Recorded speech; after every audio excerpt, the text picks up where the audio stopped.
Are we just scenery to potential higher dimensions? What could the terms solar geometry imply?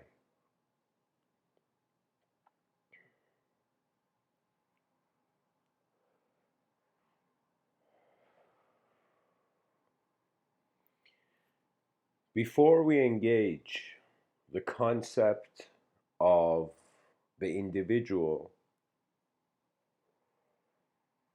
we must look at space and time and how man's attention has opened up the imagery and the activation of the imagery for these concepts. I find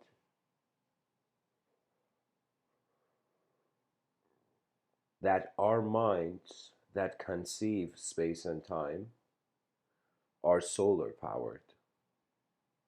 And so when I wondered about the concept of the soul, I discovered the reliance that we have upon light and sensory perception to then wonder what sensory perception is.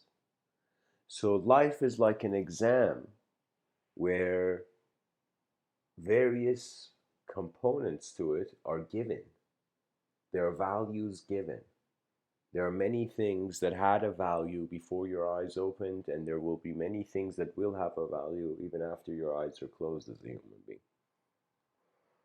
For me, the challenge was that I found the human attention, the attention of the human being, at first basks in its satisfaction of condition, only to discover that life is not meant to be just one state of mind. Hence the flaw in immortality. That even if one becomes immortal, who they are to themselves changes internally, not just externally. The human being changes externally, internally as well.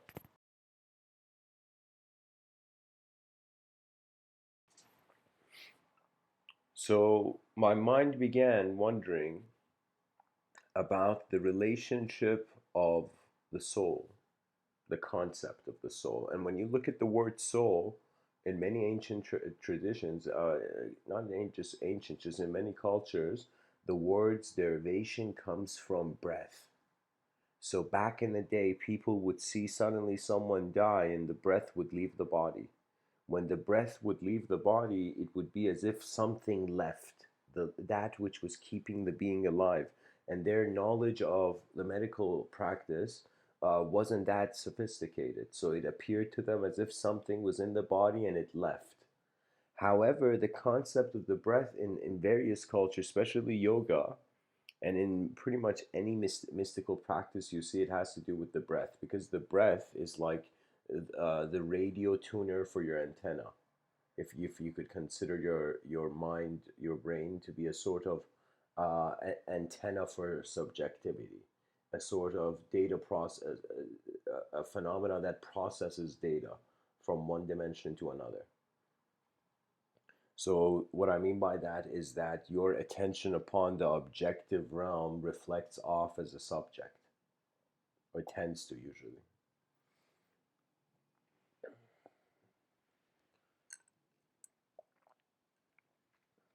Before I get into um, whether we're scenery to higher dimensions or not, I want to elaborate more about this geometry of the soul I see, this solar geometry.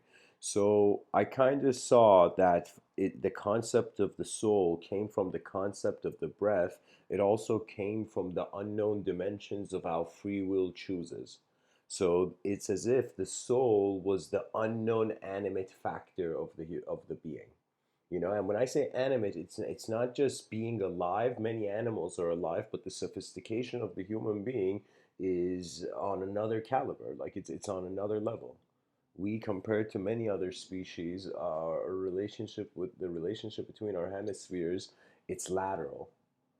So in other words, we have relationships in our biological intelligence that is different, and it's kind of like something behind the eyes of man progressed further than behind the eyes of other species. Now, whether we ascribe it to the brain or we consider that the biology is a receiver of waves, you anyways, I the concept of the emergence of the breath, my whole, like you can say, this is Mr. Within's kind of theory on the evolution of all psychological existence. I call it the on and off switch effect, light switch effect. And so what it is that we have been, if you pay attention, you see you have two eyes, you see you have two hands, you see you have various body parts come dualistically. You at the same time see that there is a sort of kind of the heart beats, it pumps blood. There's a sort of kind of like on off effect, even with our inhalation, exhalation. So, what does that mean? That means the human's being's biological existence is wavering. It's like a candle flame. It's like with every breath, like the candle flame that is consciousness on this biological wax, if you kind of could see the body like a candle, it flickers on it, and the surface of our planet and its motivation, you kind of see this kind of, how would I say it, this metaphor uh, of our morality. I don't know how to say it, but it's like, imagine there is inactivity, light comes, suddenly activity on the surface of the earth. Light goes, the activity reduces. So it's like this constant thing getting energized, then suddenly it's like, the earth turns, and in some sense the energy goes away, energy comes back, energy goes away, energy comes back. And I kind of thought that it's strange, but the way the planets are made, it's as if kind of like the orbiting of the planet um, is leading. It's like the planet's orbit and rotation's relationship with light is has led to the dualism of our psychology. So this is why I find that it would be a great achievement for our civilization once it no longer sees the good and the bad. It graduates beyond the good and the bad. It sees that every moment has a potential to be good or bad. You begin to observe the dualisms, duality spectrums simultaneously, the sides of the spectrum, both sides are acknowledged simultaneously.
You can say this is kind of Mr. Within's approach into giving a geometry to the conscious existence of man as an experiencer. I consider that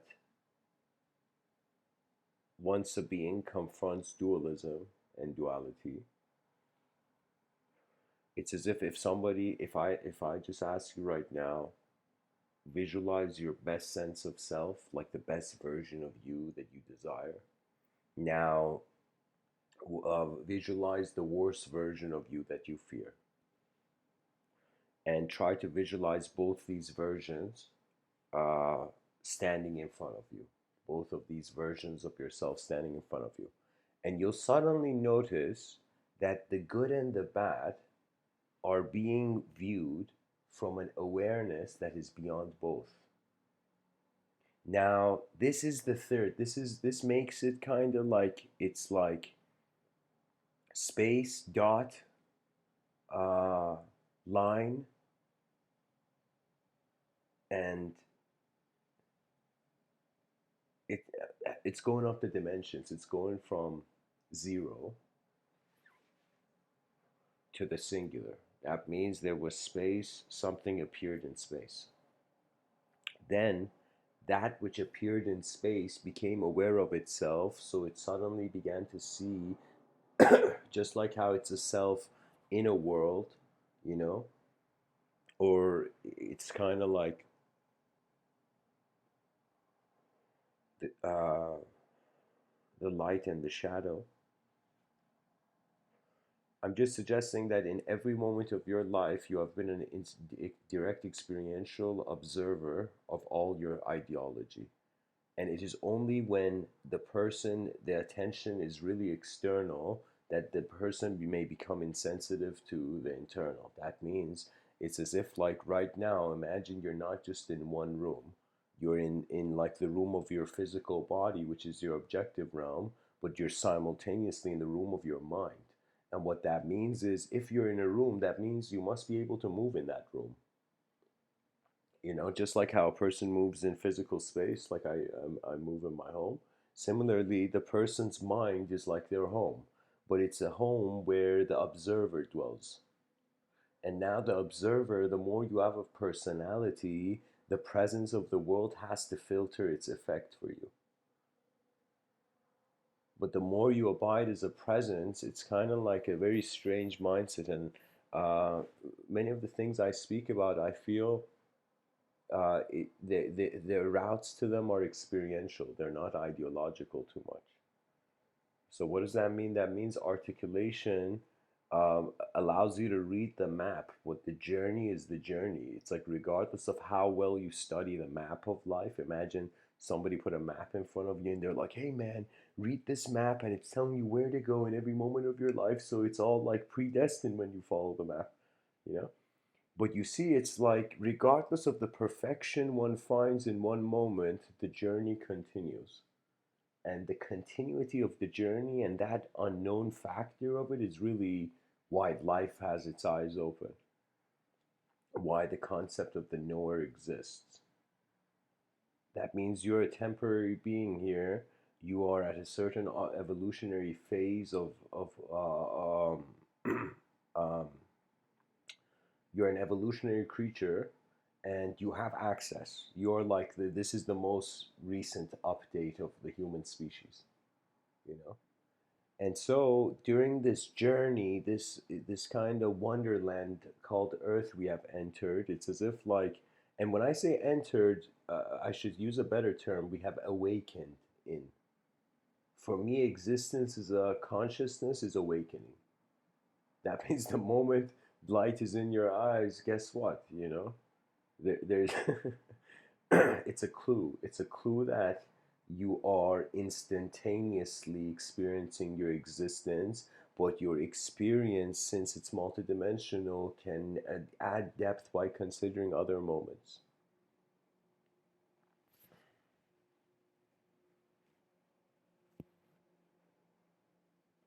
I experience days where, it tends to be like this for me. Um, that it's as if like from the beginning of the morning, there's a silence and stillness. There's a strange silence and stillness when every morning I've opened my eyes. And that silence and stillness is like this opinionless state on the deep sleep gap that the person was in. So it's kind of like we awaken suddenly to the world. We don't know what was going on, and suddenly there is the arrival of attention at a certain biological sensitivity.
I would explain the geometry as this of the soul as space appearing as awareness, matter appearing as the content of awareness, the simultaneity of Purusha and Prakriti, of matter and consciousness, is an unspeakable, you can say, the whole moment is witnessing itself. So, like, imagine when you look in the mirror, you can zoom in on like just your face. Your attention can go on your face, or your attention can just view your whole body. Similarly, as a moment of being in regards to your mind can acknowledge like its face, its certain ideological existence, kind of like language is the face of your mind, and then it can also acknowledge the whole moment. Now, when your mind acknowledges its whole moment, that is another way of saying the individual's lifetime is complete.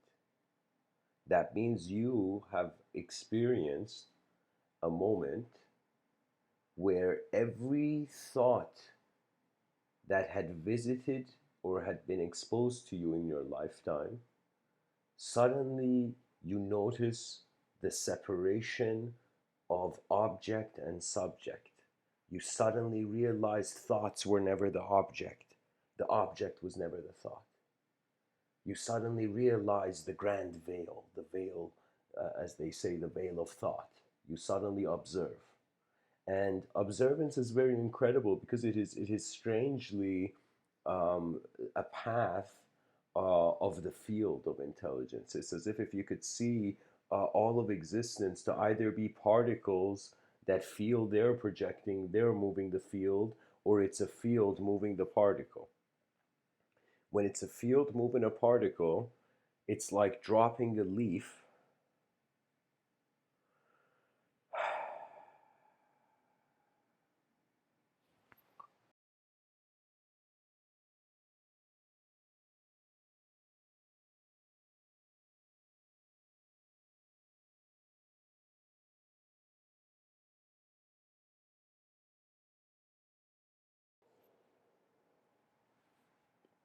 Excuse me. It's like dropping a leaf in a river, and the river becomes the soul of that leaf. And the soul just is equivalent to that unknown x variable in that mathematical equation. You know what I mean by that is it is the presence of the unknown in the known personality, in the sphere of the known personality. Anytime the known personality witnesses the unknown, the archetypal, like how the moment is held, an archetype loosens.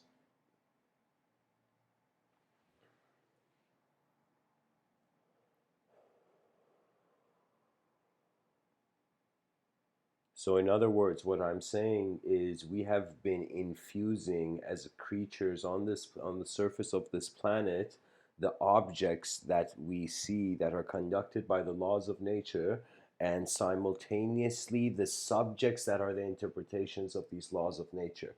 There is a cycle of nature going on between the objective realm and subjective realm. It's as if when you look at a human being as they are going towards the, like, life is strange. It's as if time is a portal where everyone enters mysteriously, and it's like the what's beyond the other side of the portal is not visible.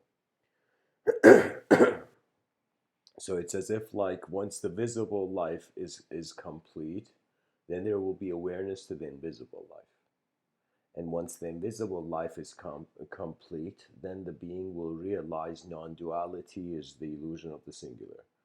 And once the person acknowledges, becomes the witness of the singular, they will realize the singular is the illusion of the void. And once the void is realized, that is superior conclusion. That's a superior divine conclusion, which means any being that arrives at the awareness of the pure awareness of the zero dimension will no longer exist as a person or any sort of, it's as if your sight becomes no longer world oriented. Worlds exist for objects and subjects. Beyond objects and subjects, beyond, as I say, as I've conceived, the language threshold, where experience cannot put itself into a story, then at most it will either arrive as a rhythm. So, what that means is this is kind of life. The objective existential creature is moving itself. Because it moves first, because it makes the first chess move, it is everything that happens in life, it will think it's happening to it. Because it has, by the nature of its action and need to survive, made itself the center of its universe. But here's the fascinating thing: so many people are working hard, so many people are living their lives, intensely, doing various intense things. There are good people who go and become soldiers. There are soldiers who go and become, crooks, and so there's various kinds of way that psychology is just moving. It's as if like the concrete jungle is not a physical concrete jungle. It's how the cruelty of the system causes the worst archetypes to come to the front of the line. That means this civilization is not built to bring greatness out of people, and it's not built because there's some force resisting humanity. There's no story in the darkness. The reason is it just hasn't been attended to.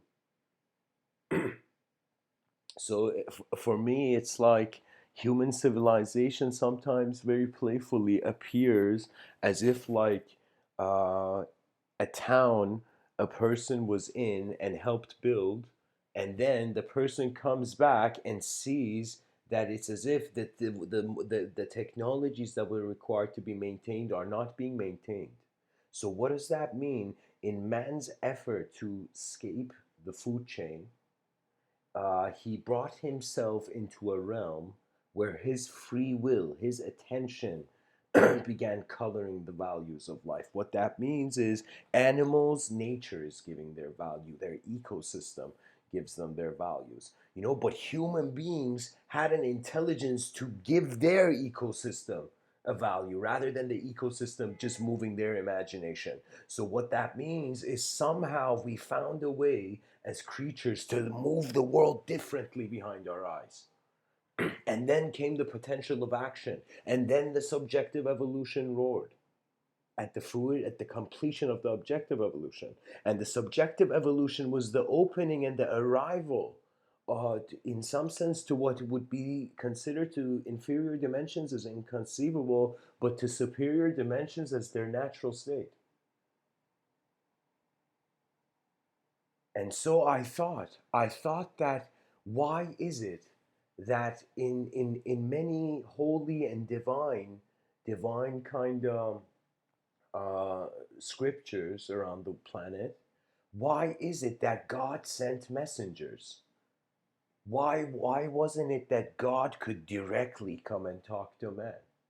And then I thought about the voice of God. It was a very strange concept, and honestly this idea was inspired by when I had heard in my youth a quote from Rumi. Poetry found me early on in my life. Strangely, it's like that's something every Persian kid, in the Iranian culture, they read mystical poetry in the new year. Like it's you know it's something to engage.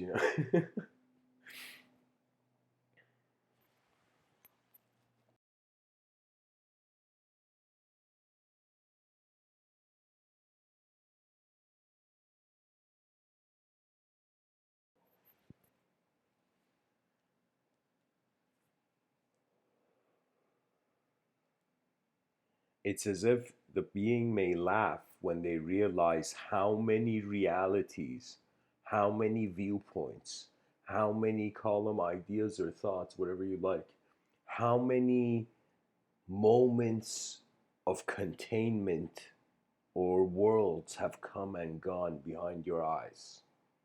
Do you know? It's Who the person is attributeless because the attention is aware instantaneously. That means I have found no other way. I don't want to say no other way, but for now, what I have found is that the only way one can explain the concept of God or soul is the recognition that it is beyond time, and the only way it can be validated, glitch in the system of manifestation. As if, imagine if this experience you're right now having as a human being, this was a simulation. So that glitch in the system would be how prior to your any language, any movement or noise, in the stillness and silence of one moment, the being will realize they are the whole cosmos moving. And this can be overwhelming. That means it's as if so many people think in this life, get overwhelmed by others, but very few, rare. I find it's like a blessing. It's like being able to. It's like that nature photographer on his first day suddenly seeing a rare mountain lion that never comes out of the cave. Nature, the more the person is in nature, the more they realize that a resolution to the ultimate purpose of life is contentment. So, as the person's energetic levels, even I, as a human being, have experienced this. That if they say, like, the point of life is to work, and when the person goes to work, they are seeing what it is it's an exchange of their life force with every moment that they are alive, you know? And so it's been strange, in my youth, I remember having regrets that when I got older, the regret conceptually didn't exist for me. And and I wondered why. I wondered if I was kind of like not taking my subjective realm seriously, or what was it. And then I realized it was this, something that I felt I had somehow retained or remembered since my childhood, was that it's as if civilization is a song being played, and the person is hearing this song. And to be honest, every human being is hearing the song of civilization. But the thing is, this song of civilization is not coming, imagine, from just a person playing an instrument in the room. You're realizing as if there is a grander movement, and that is the revelation. And pretty much it's the the incredible aspect of the macrocosm, of a macrocosmic view of nature. It is very easy for a child to see in a scientific textbook, for example, um,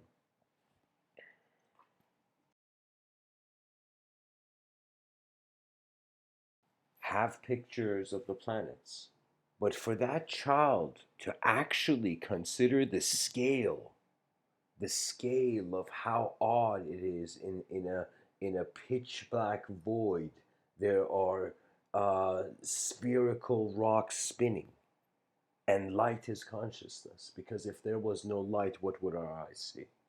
Or would our eyes even exist? I think eventually it was easy for the ancient Egyptians to go towards sun worship. Like, it was an obvious explanation, regardless of what personality they tried to ascribe to the sun and the moon, or they thought the sun and the moon were the same, or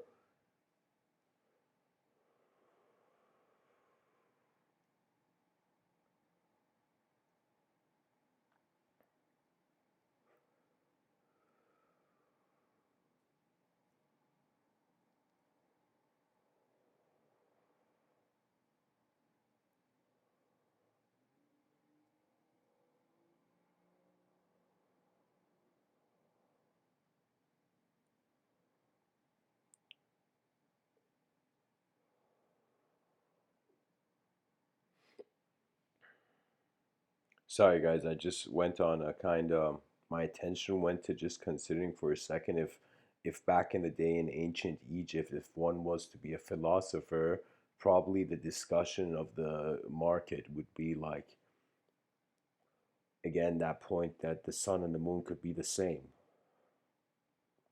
Even we can see the inspiration for the yin yang symbol, can we not? So, anyways, just the vision of the macrocosm's vastness may cause one to suddenly realize because there is more than them, life is more than what they think.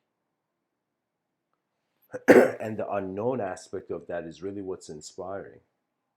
Because if life was meant to be controlled 100%, you know, if it was 100% free will, then we would all be gods. That means it's as if everybody could do everything. It would be like 8 billion gods in one a hard drive.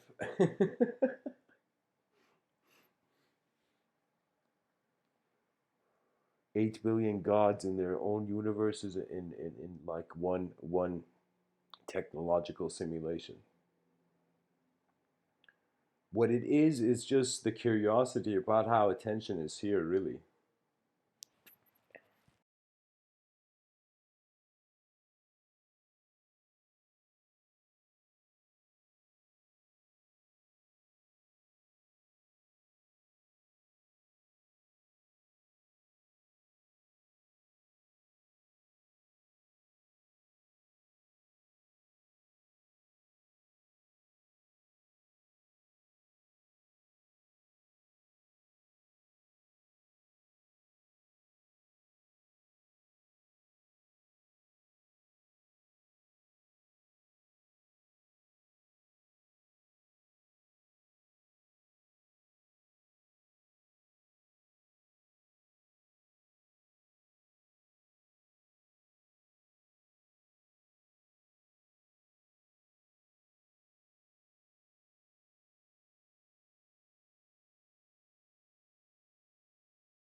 So, okay, guys, quick um, pilot's announcement. Everyone in the chat section, welcome. The nature of these live streams, I kind of go through like rhythms of speech and then I pay attention to the chat section. So feel free to share anything. I'll engage definitely.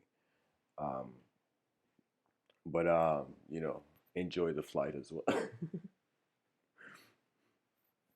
So, anyways,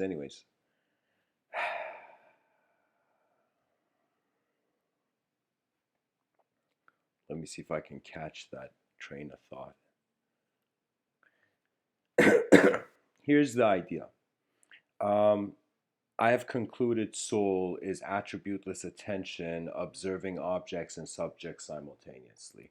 I have noticed the geometry to this that the object and the subject appear as kind of like the last duality where their simultaneity is the third point of the witness. So I see a triangular relationship between the dualistic dimension, between how our language is kind of conceiving us and the viewer of the phenomena. And so really this right now we don't have super advanced technologies to get technological resolutions to our inner states. For now we are still in the biological age, and so I find it's an incredible era because there will come a time, I think, maybe like if we are still around as a species, maybe around like, I don't know, give it like, I don't know, from like 200, 100 years from now to maybe like, I don't know, 400 years. I don't know. It's pretty much the blooming of the cyberspace culture where children will wonder, like right now, me and you are wondering about like ideas such as God, soul, the origin of the universe, the Big Bang, and whatnot. But it's as if children in cyberspace culture, they will be wondering about their existence, and they will be wondering if their existence is a purely digital simulation or are they real. So right now, we are natural beings, and um, we have a sense of our, like the person doesn't think about their breath, they don't think about their heartbeats, like nature happening. Right now, it's strangely only our minds have kind of stepped out of nature. Our bodies are actually working along with nature. You know, they even require nature for their vitality. So the mind has really stepped into the concrete jungle. You know, so it's the mind. It was the mind's effort to make concrete. So, anyways, the attention of the being, it's an observer of design. That means if somebody, I personally through my subject like inner realms, I've kind of acknowledged, and when I say inner, guys, I don't mean like inside my body. I mean subjectivity, where it's where your imagination is happening. Every person has their own room. Your imagination is like pretty much how your eyes are interacting with phenomenology, how sensory perception is gravitating to a central loop, and it's like that. There's a sort of orbit. So it's like imagine the soul is just the center of gravity for the sphere, and it's as if various things are orbiting around the soul. And so that the last thing that is orbiting around the soul is phenomena. And when a being witnesses a condition, they are experiencing out a moment that's outside of the box. So the concept of observance is always something that takes you outside of any box. You know, so you can observe your way to enlightenment.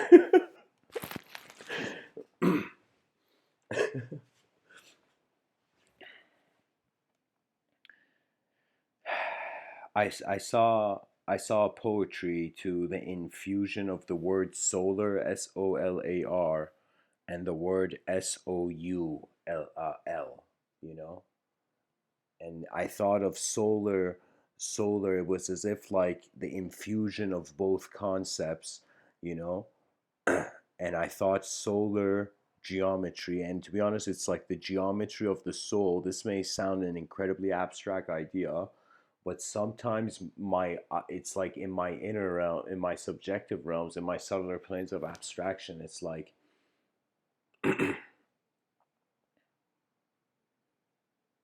how would I say it? I've just like how a person can see who they just remember who they were like a couple years ago. It was as if I saw a vision of living geometry, but it wasn't limited to three dimensions. So it wasn't like a cube slowly spinning in my like imagination. Do you know what I mean? It was a geometrical shape that was moving with a randomity. A three, you know, let's say I don't know why I feel like saying fourth dimensional, but it was like a three-dimensional shape that was vibrating between two dimensions. And so I called it living geometry in that moment. I have many moments where I just see something new for the first time, and in order to remember it, I must have create a subjective relationship with the experience.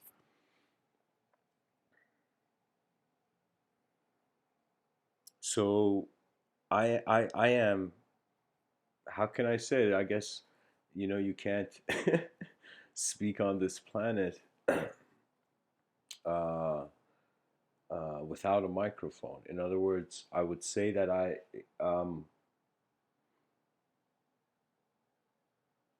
I feel there is a geometrical dimension that is completely alive, and it appears geometrical because it is the crystallization of all ran a chaotic personality. So what I mean by that is geometry. It's like, what emotion do you have when you see a square? What emotion do you have when you see a circle? What emotion do you, it's just the shape. There is no character, no story. It's like if somebody like draws a square on a piece of paper in front of you, and then somebody comes and erases like one of the sides of the square, you don't feel emotionally as if like, oh no, somebody's hurting the square. You don't like this. The design, the geometry is not animated to characterhood, and we have to be very careful because really what belief systems are how symbol attribution, how certain symbols have animated into characterhood. Do you know?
You know, I consider just like how the earth has an axis, the inner earth, the how the subjective realm works, it doesn't have just one axis, it has multiple. Well, I don't know what the like axi. It has multiple axi. And so,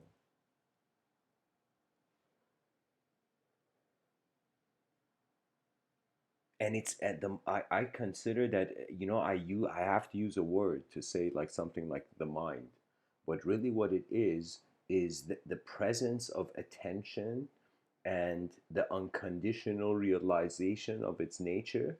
And after the unconditional realization of its nature, I kind of implied this before, but it was like you may think I'm re-emphasizing here, but it's like the archetype finishes. Once the being realizes they're not language, language doesn't touch them. So they realize it is their inner. It's like they are filtering vision. They're filtering sensory vision subjectively.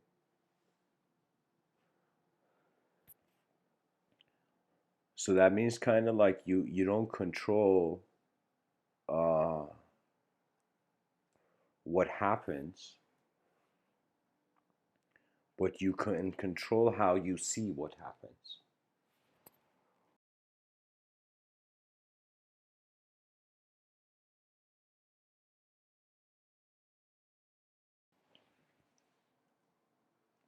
And I wonder, for how long will our species just keep wondering about, you know, the infinity and the void, the gods and the hollow?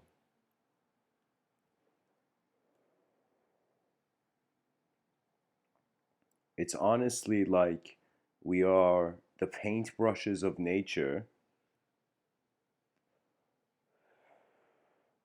and our choices throughout our life are how this paintbrush is moving on the canvas of what we will remember.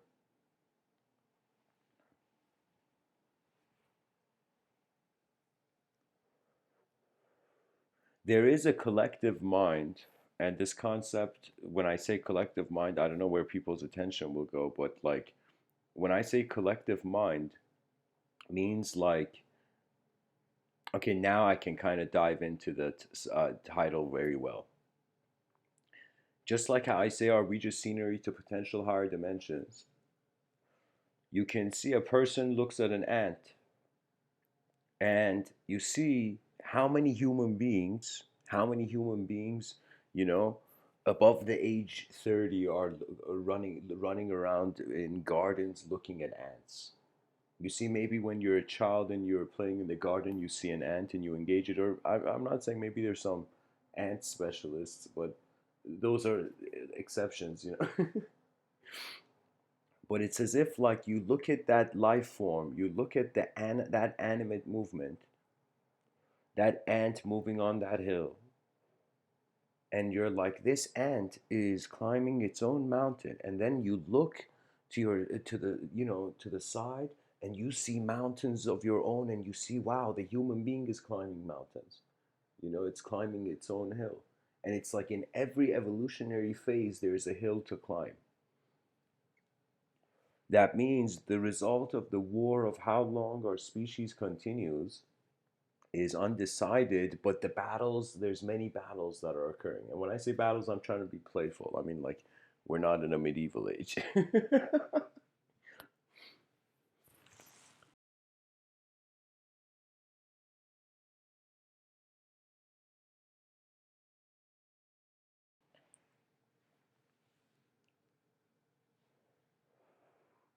So the human being is running around inspired by various dimensions of perception and even inner requests from the outer dimensions.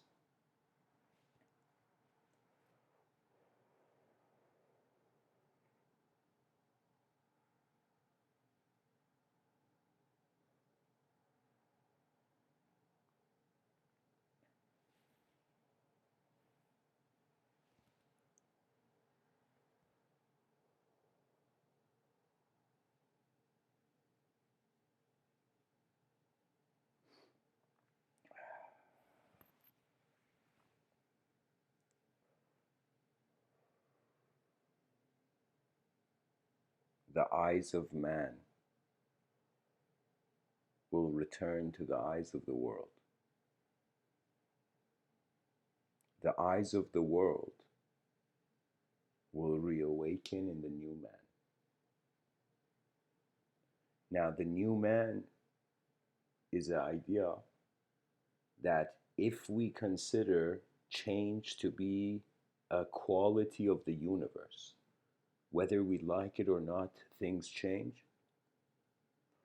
Honestly, any sort of definition of advanced civilization is what free will does in the temporary duration that it is here.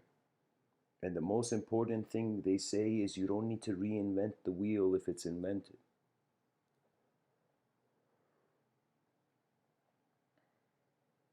There's a story.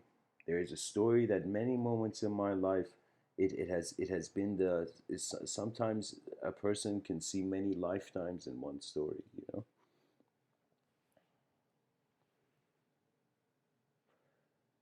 This is a Sufi story.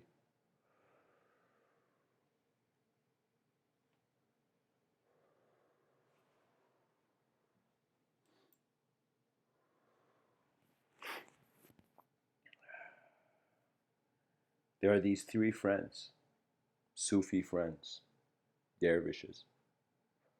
And Sufism, you can say, is like the mystical dimension of Islam, similar to how Gnosticism is the mystical dimension of Christianity. You know,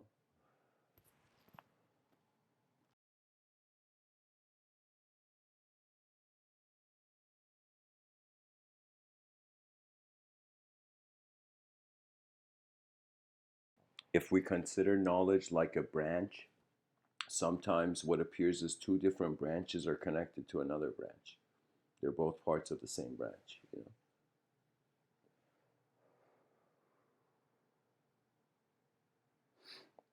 These three friends suddenly notice at the edge of town a wall has appeared. They find themselves walking alongside this wall.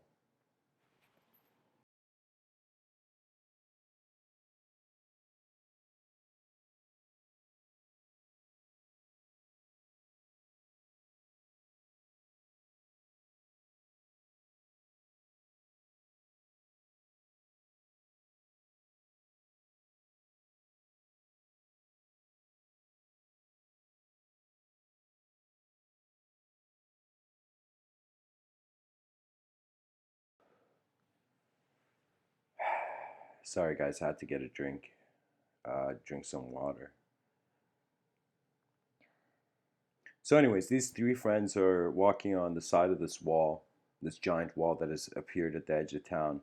And they're like, "Yo, man, did you see this wall yesterday? I didn't see it yesterday, you know." And as they're walking, they suddenly see a ladder, and one of the friends says, "Guys, I'm going up. Let's see what's on the other side." And it's this long ladder, and so the other two hold the ladder. This is very important. The other two hold the ladder, and the one goes up. The one goes up, and he's certain that the path is not shaky. So he goes up. He goes on the top, and what does he see? He sees the Garden of Paradise. He sees heaven. He sees a heavenly dimension. He sees the Pure Lands. And so he just jumps in. He's like, "Oh my God, the Garden of Paradise." He just jumps in. And the other two friends suddenly see the third friend that was up there the first friend who had gone up there has disappeared. And so the second friend's like, "Whoa, I'm going to go check it out." And so you see the third friend alone is holding the ladder, and the second friend is going up. And the second friend is like, "All right, there's someone holding the ladder." So keep this in mind. First friend had two people holding the ladder, second friend had one person holding the ladder. The second friend goes up. He goes up, and the moment his head turns, he suddenly sees it. He's suddenly struck by the simplicity, the divine simplicity and elegance of the Pure Lands.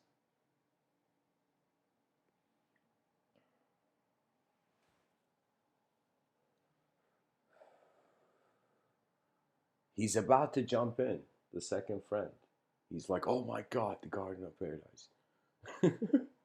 He's like, "Oh my God." He's like freaking out. But he sees the garden, and right before he jumps, he suddenly gets a feeling, "All right, let me tell the third friend." The third friend, at least he should know. And the second friend says to the third friend, "Hey man, the Garden of Paradise is up here. I'm jumping in." And he jumps in like the first friend. And so the third friend is left alone. And he's left, this is very important, left alone. And he sees the ladder, and he sees that this is the moment of his life.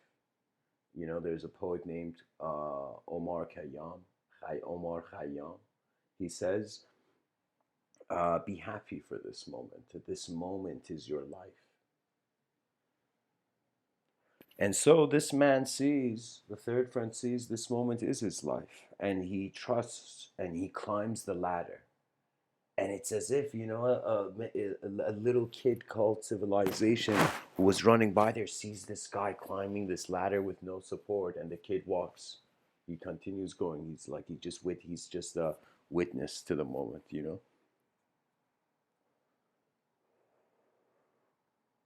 And so the third friend is climbing the ladder, and he doesn't even look down because he knows there's no point. If the ladder falls, it falls. If it doesn't, it doesn't. And he climbs. He climbs and gets to the top. When he gets to the top, his head turns and he sees. And the Garden of Paradise hits him with an overwhelming silence. And it's as if his human nature is as if kind of his human nature is in what do you call it? Oh man, uh, what do you call it? um, I forget the term, but it's like that arm wrestling thing that people do. Maybe that's the proper term, you know, where it's like two people sitting at a table and they're trying to smack each other's hands to the other side of the table. So it's like what the human nature, the individual consciousness is in some sense in that showdown with the divine will. So it's a simultaneous moment of awareness where not only man is involved in the consciousness of the moment, but the unknown, or as you may poetically fathom it as the divine, uh, is entertaining. So it's like the known is moving the unknown simultaneously as the unknown is moving the known, and the simultaneities of awareness where the conscious and the unconscious are no longer in division because a superior witness has been discovered. You saw something that you hadn't seen. Suddenly, he starts hearing the voice of his conscience, the voice of his intuition. You know, he starts hearing his past, the whispers of his past in that moment. And his past is saying, "You have suffered enough in this life, jump, go into heaven, the door is open." And in that moment, this man, he's on one foot somehow balanced, and one of his other foot is about to jump into heaven. And then he suddenly, just like how he first saw the Garden of Paradise, he says, "Oh my God, the Garden of Paradise is here." But now he turns to go down the ladder and he says, "The world should know," you know? And it's like, and he steps down the ladder. And what was the implication of this? This was in, you can say from I would give it this viewpoint that from a Tibetan Buddhist, let's say Buddhist approach, it is as if the Buddha's recognition of the Bodhisattva. In my own school of thought, the Bodhisattva archetype is kind of like the pilot of consciousness, I call it. The Buddha archetype is the advanced communicator. This is in kind of like, you can say, Mr.Within's school of thought, But anyways, so the Bodhisattva is the third friend, you know, and the first Buddha and the second Buddha. This is why I think after the second Buddha, the third Buddha is kind of like uh, uh, the divine will. It's as if it's like, I don't know, I don't know where I heard this. I think I heard it from a video on YouTube, but it was like the story of Buddha, that somebody came to Buddha, or one of the Buddhas, and the person came to, let's say, Buddha, and he said, "What will I?" Oh, sorry, I remembered correctly now. It's like Buddha, just the first Buddha, and a person comes to the Buddha and says, "Hey, Buddha, are there going to be other Buddhas after you?"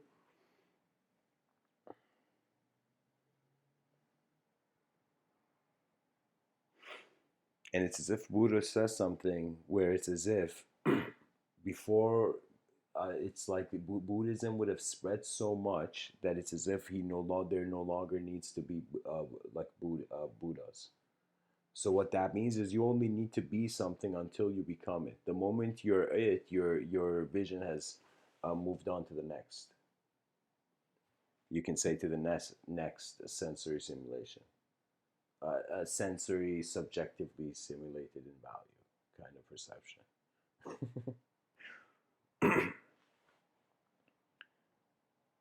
And so that was the moral of the story.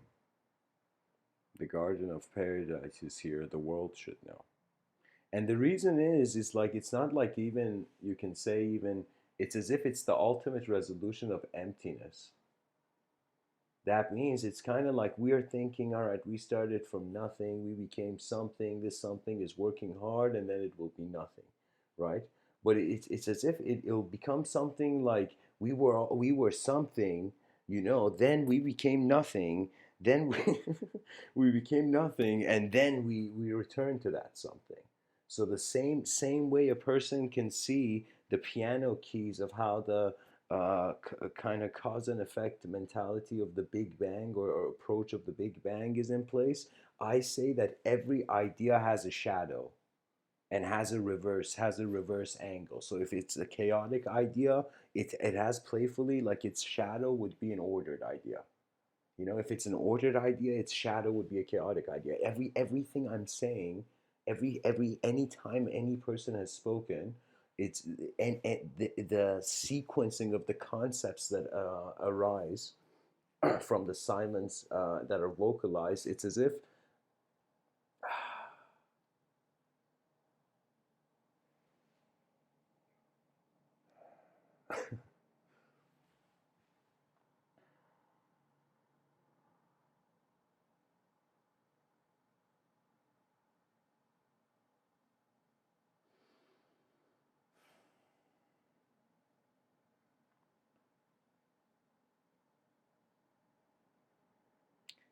the simultaneity of chaos and order is how I would say the pilot of consciousness realizes to every plane of existence there are two wings. Just like an airplane, imagine your experience of life the moment you're in the conscious waking state. So imagine all human beings are experiencing the conscious waking state, the deep sleep state, where it's completely like nobody has any problems in deep sleep, nobody has any desires, nobody has any guilt or flaws or anything in deep sleep.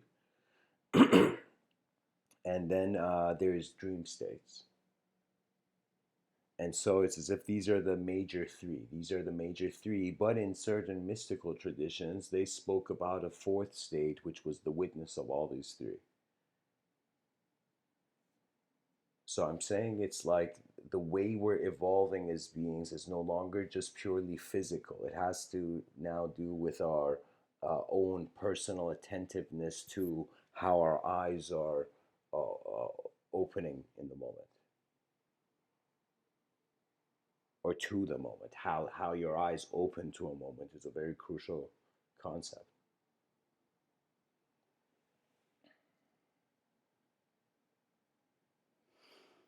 Because values change.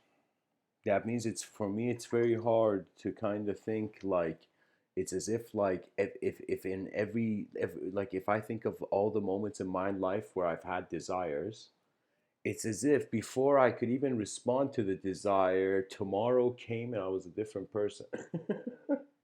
So it's as if like there is definitely, that's why I say we have to be playful with language. It is when you take language seriously, then it will be like two people with blindfolds just punching in like in a room. Just punching space in a room. Eventually they will hit one another. Eventually ignorance will lead to collisions. And so that's the thing that I realized I don't have to go by any of the values I have heard in my life or my mind has conceived. I began looking at my mind as if, what has this poor soul been doing? And it's as if like kind of like I realized my mind was like a computer that I hadn't shut down, and it was just on for days and days and days and days, and the moment I kind of loosened the belief, my grip on the grip of my attention on ideology, then there came an ease. That means really, what are human beings desiring? They're desiring, if their experience is happy, for infinite continuity, or if their experience is unhappy, for a sort of entrance into the void, into the unknown void. So this is the thing. That means what's happening ultimately. Human beings are being born, and their experiences of life, the journey on their planet, is either successful or unsuccessful. And based on which side of the coin arrives, it's as if like either way, it is an irresponsibility or a lack of care for duality. So believe it or not, this may sound strange, but sometimes to see truth, you got to take care of the illusion first. And when I say take care of the illusion, not get rid of it, to actually take care of it. It's as if seeing value, something that I, like every day, I practice to kind of master this, but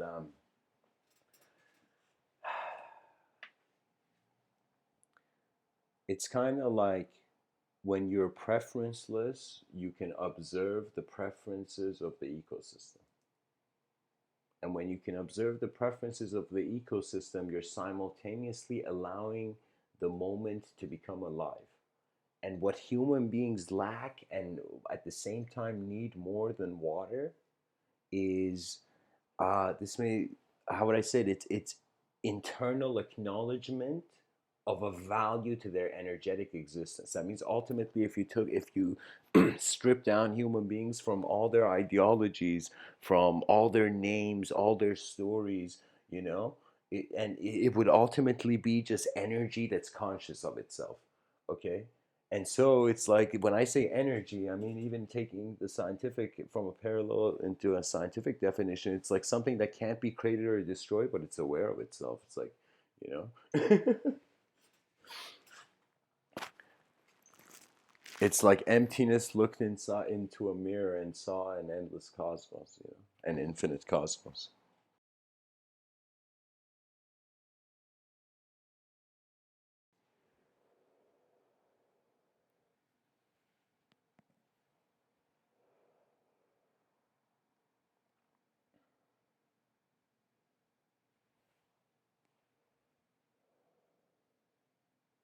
I remember, and before I share this, guys, sometimes when I share some things that are very personal, I, you know, especially in these talks, there's a quote from Rumi that is strangely like a blue, like a butterfly with blue and purple kind of wings, kind of landing on my shoulder. It's a quote that I'm reminded where often in my life, anytime when I see chaos, I'm reminded of it.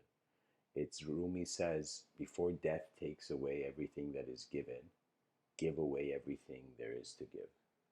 Give away all that there is to give. And what that means is you are conscious energy, and you shouldn't just, this conscious energy shouldn't just be obsessed on a mode of endlessly trying to build the future, but recognizing that it has to be a win-win for both eras. That means it's like planting seeds where the trees you will sit under their shade. You know. And hopefully, guys, what I'm saying communicates well, because sometimes when I say things, the values I have for the concepts emerge out of my own inner realm. So, you know, it's like they say, when the artist gives away his art goes in public, it's no longer his art. It's as if every person's eyes sees a dimension of how their life has kind of moved things, you know.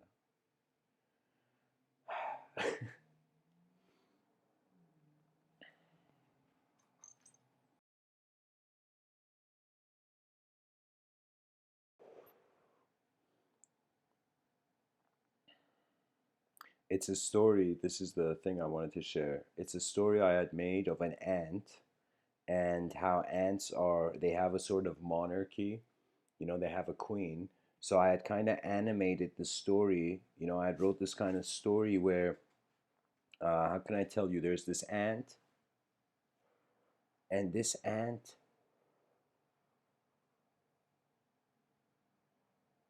uh, this ant is this ant suddenly realizes that there's something like a heavy beam, like an intense beam hitting its back.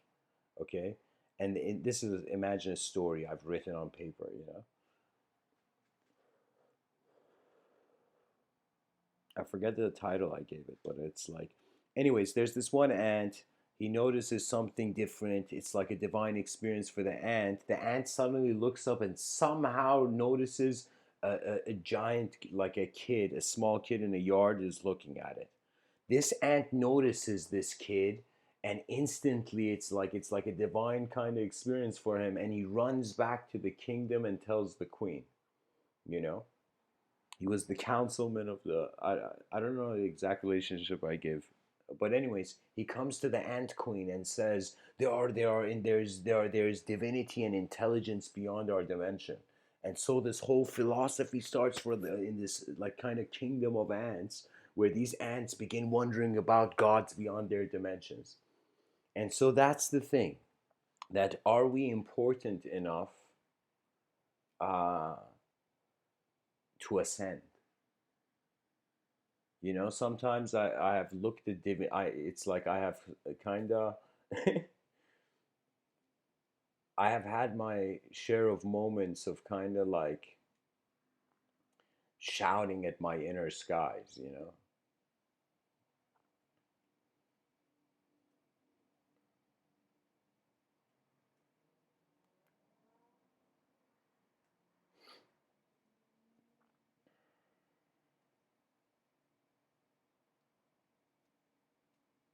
The emergence of thought as matter, or the emergence of matter as thought. I feel like this should be assigned to every like young kids in schools, you know? It's like the educational system is so strangely inefficient that to want to see the expansion of an inefficient technology is like hard to watch. But the intentions could be pure. It's like reality is such a multidimensional system and it's changing also, that it's like ultimately what is activity through the day? It's attention coordination, literally like a pilot flying an airplane. The person is navigating as an effort of attention throughout the day, as the presence of an effort of an attention. So it's, I think it's a return to surrealism. It's like we thought surrealism was outside of reality. We realized no, reality is surreal. You know, it's, we're on a rock in the middle of nowhere. You know, it's like it took us 4 billion years to biologically get here. And how old is civilization? Like 250,000 years, as it suggested, like an advanced civilization, or it's definitely much before. But you know,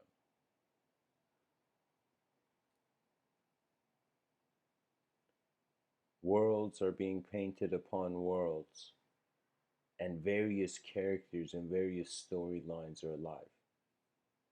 Honestly, society is like a multiplayer online video game where it's like 8 billion people, you know,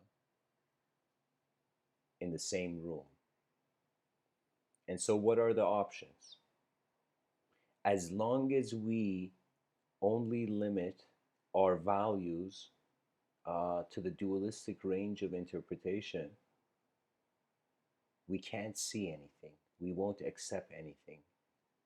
So the problem with measuring also has to do with self-limiting.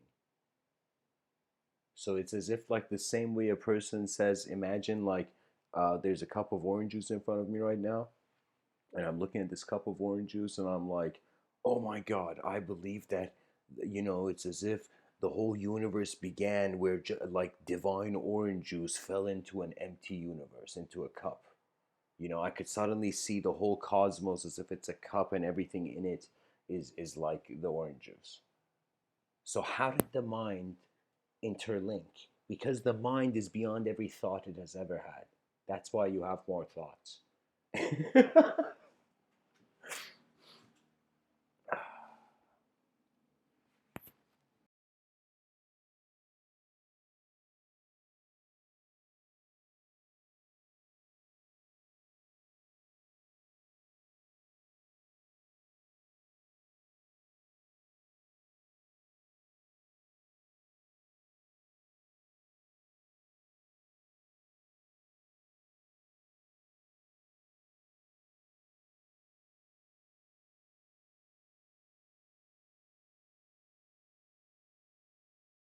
So, guys, my attention came to the chat section.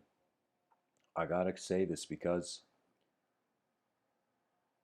if we are creatures beyond language, that kind of implies language is, I personally think, a very tiny percentage of who we are as beings. It's a very tiny percentage, and to take it too seriously is like taking something very small in a much more bigger field. It's, how can I tell you, it's like the something I notice about nature. You have to quickly find a rhythm of abidance.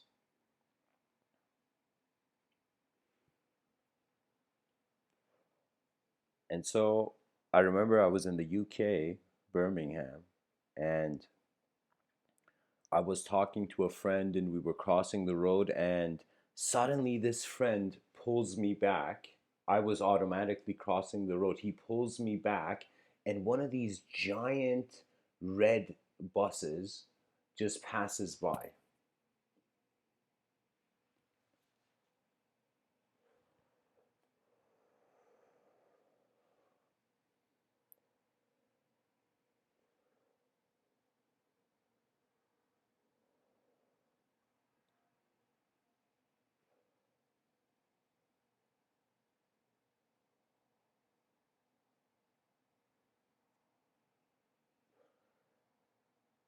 And in that moment, I kind of felt like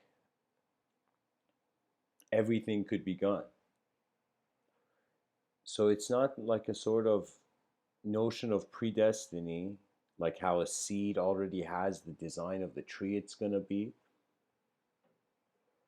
And evidently, human beings come from seeds.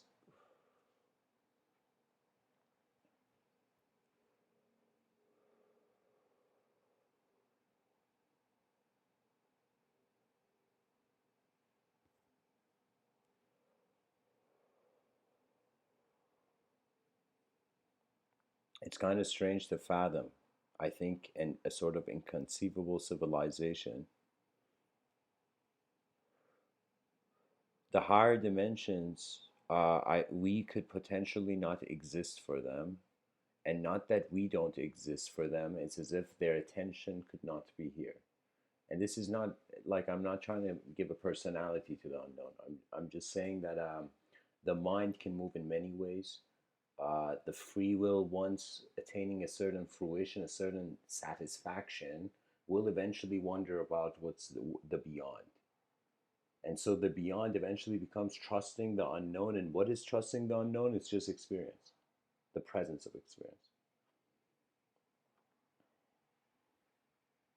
So if every like if somebody asked you who are you and you said in a sentence an answer, now are you that answer? When tomorrow you can be someone else, when yesterday you were someone else.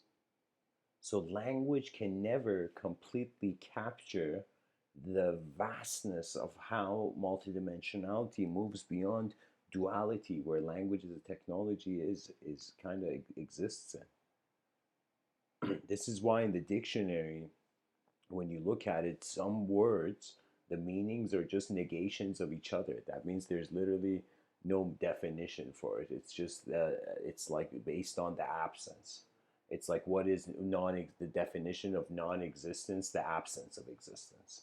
It's like what is existence is like, you know, you know, what is emptiness, or like what is it? What is existence? And it's like, the absence of non-existence. Yeah. I'm telling you, language has a dualism to it. It has a geometry to it. I've said in other talks, geometry is the next great language of all languages. And it's a language of, I find, the presence of the being, not per se the personality. So the same way a person sees, for example, like their physical biological body and how they're made up of that, they can also kind of see, like, if they close their eyes and they visualize the same hand they had it, like imagine you just look at your hand and you close your eyes, that visualization of your hand is like is in a space where it is malleable to become instantly geometric. So your subjective realms, if you like, something I often sometimes do, it's like, every person can should do this. It's just like, just lie down on your bed, even before you sleep, and just wonder if your mind was generating phenomena. Just watch the moment as the moment.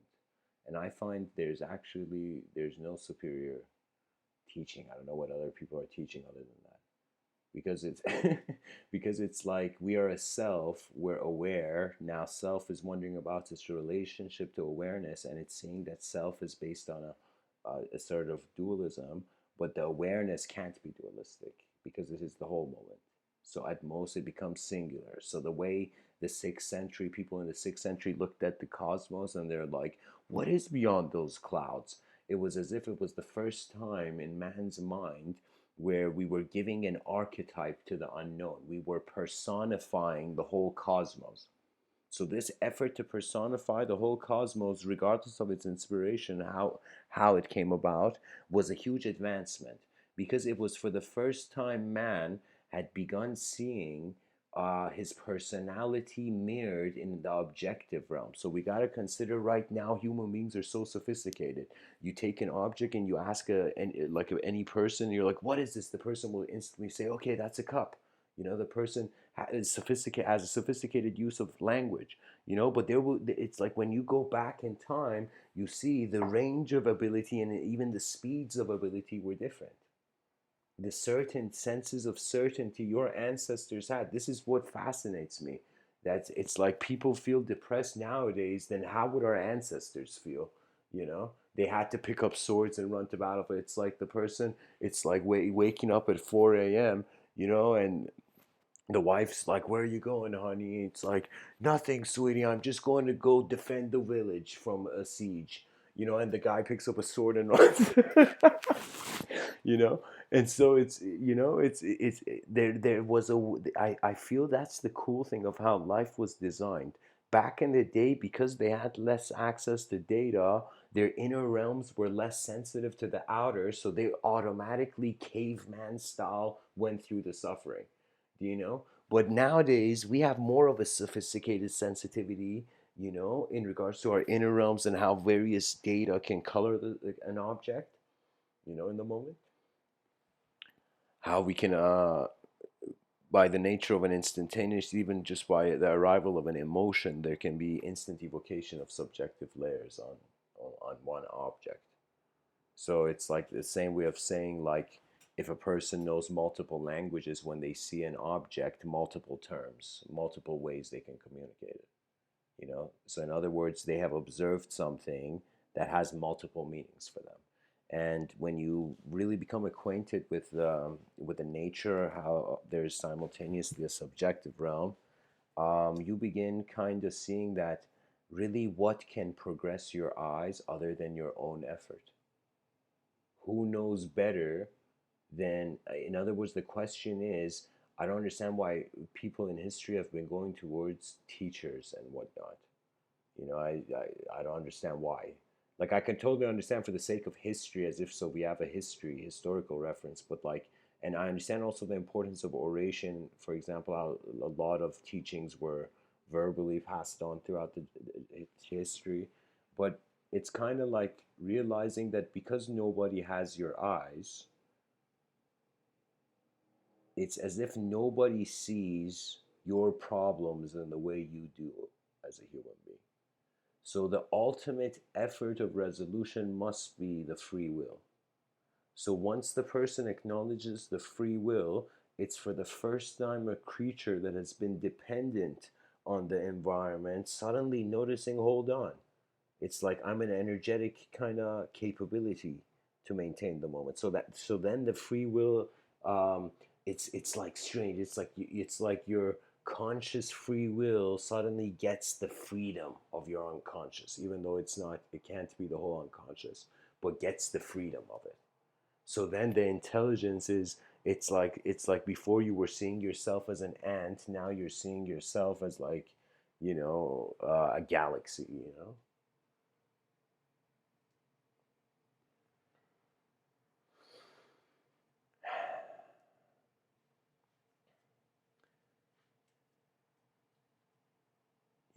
This idea of, are we just scenery uh, to potential higher dimensions? It would kind of be something as strange as looking at like some inanimate object in the moment and wondering if there's a soul there that it just hasn't become animate, you know. So it's kind of like trying to wonder about the blind spots we have in regards to how we have interpreted intelligence overall. And I find the point of experience is the only experience is the sculptor of the ultimate sculptor of ideology. That means regardless what a person believes, their experiences are where their values are appearing. So sensitivity to experience, suddenly becoming fascinated that as if uh, it's like there's an unknown component. In my life, at some point, I wondered, okay, who's looking through my eyes? What is this? What is this whole existence here? Who is looking? And then thought I kept answering that question. So it was as if I suddenly noticed it's like it's a question that shouldn't be touched. It's a question that doesn't have an answer because the answers are generations, self generations. So then the person, it's like the archetype ultimately, realistically, shouldn't have a desire if it wants to see beyond itself. Because desire keeps the individuality going. So anytime you desire, you will feel individual. And this is the strange thing that it's like how guilty do people feel in their dreams? Imagine in your dream you slapped someone. That's so silly, But okay, imagine in your dreams you were running and suddenly you accidentally your shoulder bumped to someone's shoulder, and you couldn't say anything and you had to run and the other person got upset, like you knew you made them upset, in your dream. Imagine all this is in a dream. So in that moment, in that dream state, would you have guilt? Maybe in the dream state you would, but when you wake up, do you care about the guilt you had of you in a dream, of what you did in a dream? So you see, it's kind of like the person doesn't. So it could be potential. The person could, but I'm just saying like the attention moves on. So in the conscious waking state, you can say awareness is holding self objectively. In the dream state, attention is holding the moment subjectively. In the deep sleep state, attention is taking a break.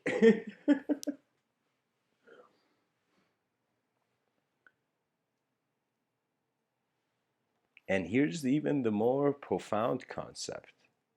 Is there a soul in deep sleep? The concept of a soul.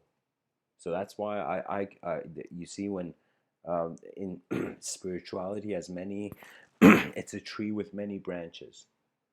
I have my experiences have taken me to the branch uh, that the soul doesn't have a personality ultimately, and experientially it will experience that itself as a field. So it's as if in every moment of your life that you feel you have had the ability to experience yourself as an individual, simultaneously in all those moments you had and you have had like the access to the collective. It's like the concept of an individual can't exist without the collective. So if the moment the person saw an individual soul, they simultaneously saw a collective soul. It was undeniable. It was like an echo in all realms, a design that echoes in all realms the moment you individualize. So this is why we see others through ourselves. When we see something from a person, like let's say you see a person sees someone and the person dislikes that person. Why is that? It's because you have seen something in the other person, you know, that you dislike. It's like you have seen something you dislike about yourself in the other person where you internally didn't want to go towards. If I can say something like that.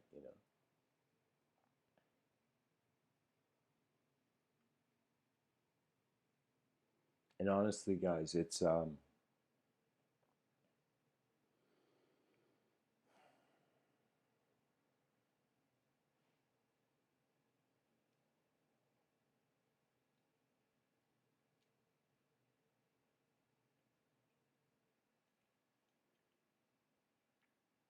kind of strange, but I don't know. Like Elon Musk had said this quote where it's like in tech to bring the best way to predict the future is to bring it, to build it. Sorry, to build it.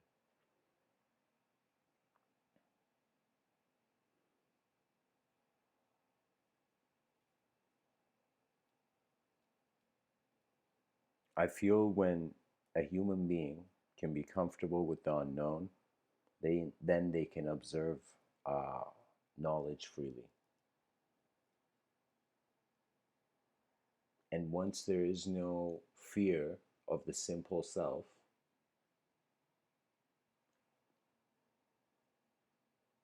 the complexity by nature has been already confronted. A person who uh, is untouchable because they have experienced the bottom of existential value or experiential value, then it's as if like there's no other way left to go.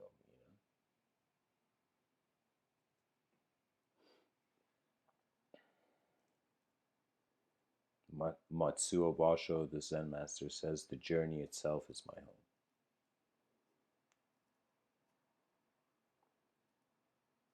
So, anyways, guys, I hope this talk was helpful uh, and excuse the turbulence. Much blessings and namaste.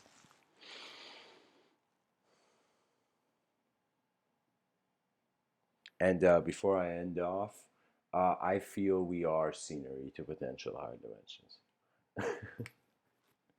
But I also feel that it's like just like how we are conscious of our ecosystem, I also feel there are also ways that higher dimensions are also conscious of the lesser, if conceived, even this hierarchical way of seeing dimensions. But anyways, thanks for tuning in. Much blessings.